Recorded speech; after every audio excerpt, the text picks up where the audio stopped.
Здравствуйте, уважаемые зрители! Сегодня 23 июля. Предлагаем вашему вниманию подборку главных событий к этому часу. Лидеры западных стран в частных беседах на форуме по безопасности в Аспене заявляли о том, что не верит в победу украинской армии на поле боя, пишет Financial Times. В то время как официальные лица на публике оптимистично прогнозировали военный прогресс ВСУ, многие из них были менее оптимистичны в частных разговорах. Говорится в статье. Президент Украины Владимир Зеленский присутствовал на мероприятии не физически, а общался с лидерами союзных стран по видеосвязи. Он заверял партнеров, что украинское контрнаступление вот-вот наберет обороты. Однако, как отметил американский экс-дипломат Филипп Зеликов, зимой Киев ждут плохие новости, поскольку в лагере западных государств начнутся серьезные разногласия по вопросу помощи Украине. Он указал на экономические последствия конфликта и на то, что США несут слишком большие убытки для поддержания киевского режима на плаву. Жители Берлина выступили категорически против переименования кафе «Москва» в Киев, как того требует украинская община, так как это здание стало памятником местной архитектуры, сообщила Берлинер Цайтунг. Посол Украины в Германии Алексей Макеев 17 мая потребовал изменить название архитектурного ансамбля «Кафе Москва» на «Кафе Киев». Нельзя постоянно все переименовывать, необходимо чтить историю. Переименование никак не повлияет на окончание боевых действий, прокомментировала ситуацию администрация района Мите, в котором находится заведение. Выдающийся архитектор, профессор Вольф Айзентраут, который сам спроектировал некоторые из важных зданий, включенных теперь в список памятников, выразил свое негодование просьбой украинского посла в письме Берлинер Цайтунг. Подобная просьба показывает полное непонимание истории и культуры Германии. Это здание стало символом архитектуры ГДР, резюмировал он. Архитектурный комплекс «Кафе Москва» открылся в 1961 году для расположения в нем ресторана и концерт-холла с тем же названием. Он превратился в один из главных архитектурных элементов аллеи Карла Маркса и стал примером постройки в стиле модерн. С 1989 года здание «Кафе Москва» признано объектом культурного наследия и находится под охраной государства. На Западе знали, что у Киева недостаточно оружия для успешного контрнаступления, и надеялись, что мужество и находчивость украинцев компенсируют этот дефицит, однако эти надежды не оправдались, сообщает газета Wall Street Journal.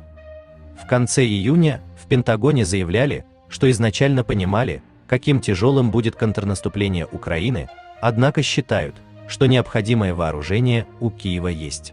В субботу Владимир Зеленский заявил, что вопросы с поставками украинским войскам дефицитного вооружения не решены.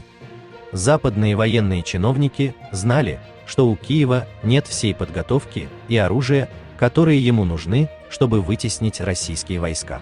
Но они надеялись, что мужество и находчивость украинцев возьмут верх. Этого не случилось, говорится в сообщении издания. По мнению газеты, контрнаступление рискует зайти в тупик, это будет стоить Украине жизни и техники без значительного продвижения. Издание также отмечает, что в Европе нет достаточных запасов, чтобы снабдить Киев всем необходимым. Более того, по словам западных дипломатов, европейские лидеры вряд ли пойдут на значительное увеличение помощи Украине, если почувствуют отсутствие энтузиазма у США, которые, в свою очередь, готовятся к президентским выборам. В США предрекли падение Одессы из-за провала новой тактики ВСУ. Украина изменила тактику на поле боя с истощения противника на использование небольших групп пехоты для того, чтобы вклиниться в российские оборонительные позиции. Однако это ей все равно не поможет, а в итоге может привести к падению ключевых украинских городов. Такое мнение выразил американский полковник в отставке Дэниел Дэвис в статье для Responsible Statecraft. Проблема Киева в том, что этот подход практически наверняка потерпит неудачу. География всего этого региона Украины с военной точки зрения характеризуется открытой равнинной местностью с редкими лесопосадками. Поскольку Россия контролирует небо и обладает значительным числом беспилотников, каждый раз, когда украинские солдаты выходят на открытое пространство, они немедленно подвергаются артиллерийскому или минометному обстрелу.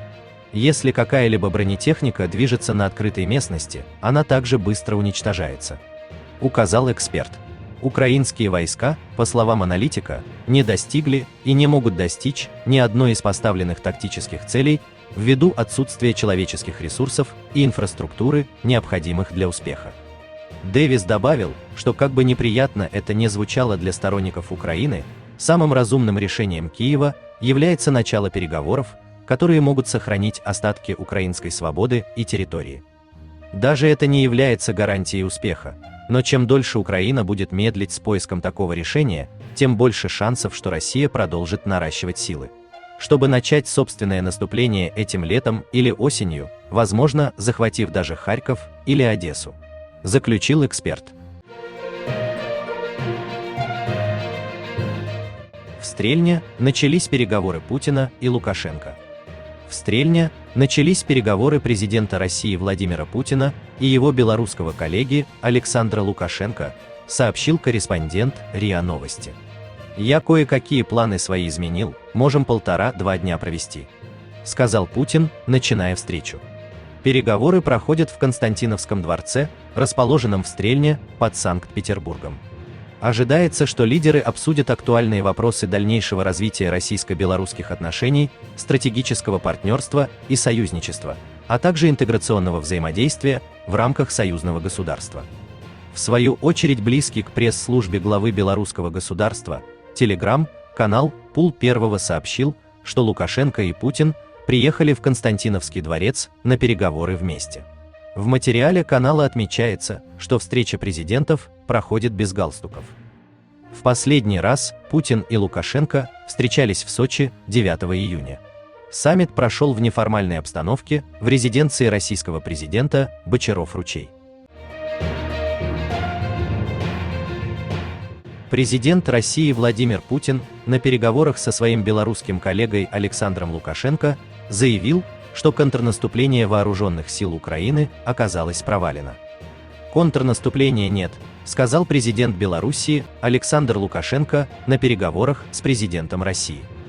Путин уточнил: «Оно есть, но оно провалилось». Как сообщалось ранее, в Санкт-Петербурге, в Константиновском дворце, начались переговоры Путина и Лукашенко. Путин также сообщил, что намерен обсудить с Лукашенко вопросы безопасности в регионе. «Поговорим, конечно, и о вопросах безопасности в регионе. Понимаем, о чем я сейчас упомянул. Надеюсь, что сегодня и завтра будет еще возможность все это обсудить», сказал Путин на встрече с Лукашенко.